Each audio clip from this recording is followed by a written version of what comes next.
Good evening and welcome back to 31 Horror Nights.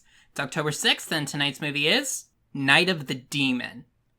Also known as Curse the Demon, this is the oldest movie I'm going to be watching this month from 1957. It was directed by Jacques Tourneur, who also directed Cat People. There's just something about the way that they did movie trailers for horror movies back in the day that just makes them seem so campy. I swear they have the same man narrating all of them. But anyway, this movie is about a psychologist from America investigating a British cult that are believed to be involved in more than one death. You'd think that, the police would be involved in the investigation. Maybe they are, I don't know. But the trailer has one of the cult members just straight up telling him that you will die at this exact date and time, and there's nothing you can do to change that. And for a black and white movie from the late 50s, the visual effects don't look that bad. Probably the most famous image associated with this movie is this big demonic face, and it looks pretty gnarly. There also was a scene in the trailer of invisible footsteps that I thought looked pretty cool. I'm gonna go check it out. I'm giving this movie a 6 out of 10. It was okay. It's kind of interesting to watch because considering how old it is, a lot of the tropes in this movie might be some of the first uses of these tropes in horror movies.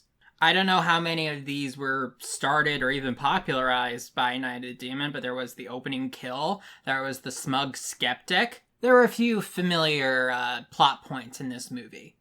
I normally don't like the smug skeptic character in horror movies, and it was the same here. It's just kind of pointless. We, as the audience, know that this is real, not just from the fact that this movie is called Night of the Demon, but also we saw the demon kill somebody in the opening scene of the movie. So from that perspective, the main character, Dr. Holden, is just playing catch-up on the things that we already knew, dragging his feet the entire time.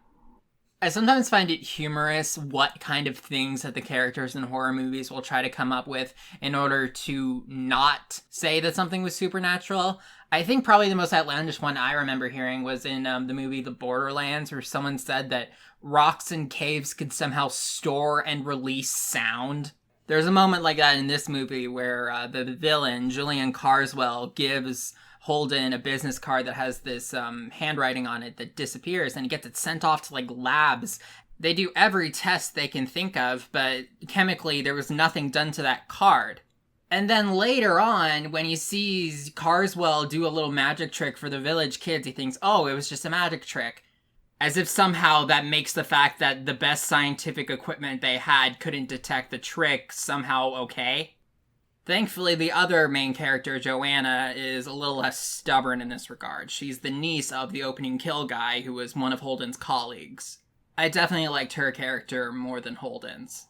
And as previously stated, the visuals in this movie are not bad. Sure, they're simple tricks, but they're effective, at least effective enough. One of the most famous things about this director's previous movie, Cat People, is something that's been dubbed the loot and bust technique.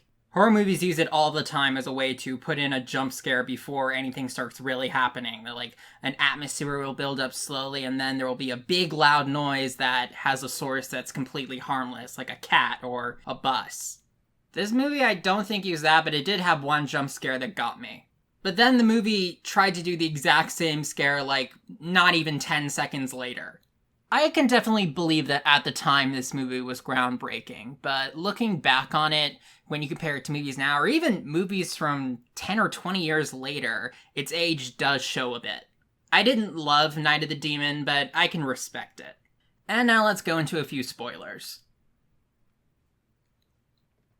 So the way that this curse works is that the leader of the cult, Julian Carswell, has to give someone a parchment that has runics on it, and they have to take it unknowingly. He accomplishes this with Holden by knocking his papers on the floor and putting the piece of parchment in it before giving it back. It's kind of like Drag Me to Hell, where it's this cursed item that needs to be returned to the person who gave it to you. And Carswell is really on guard in the minutes before the death is supposed to happen. He will not take anything that is being given to him by Holden. Not even a matchbook that he couldn't have possibly stuffed this long receipt-looking piece of parchment back into in the 1 second right in front of him. But then when he's leaving the train car, he just grabs his coat, and that's where the parchment was. The final kill plays out a lot like the opening kill did. At the stroke of 10 p.m., this giant demon, who, again, looks pretty good, like the puppet is very well made.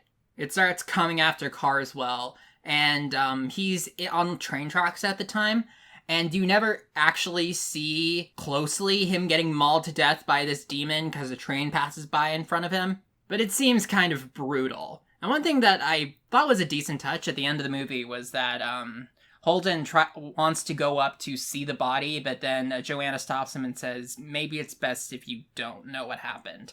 And he is about to do that, but then he stops and goes back and agrees with her. I don't think that had any precedent or build up to it, but it was a nice thing to add. At least Holden has more sense than Rex from The Vanishing. This is a decent old horror movie. If you want a great old horror movie, I think that The Haunting is a lot better, but I mean, this isn't bad if you're into that thing. I don't know, if it's movie night and you want something that's old and kind of campy, but not that silly, I wouldn't recommend against it. And with that, I'll see you tomorrow.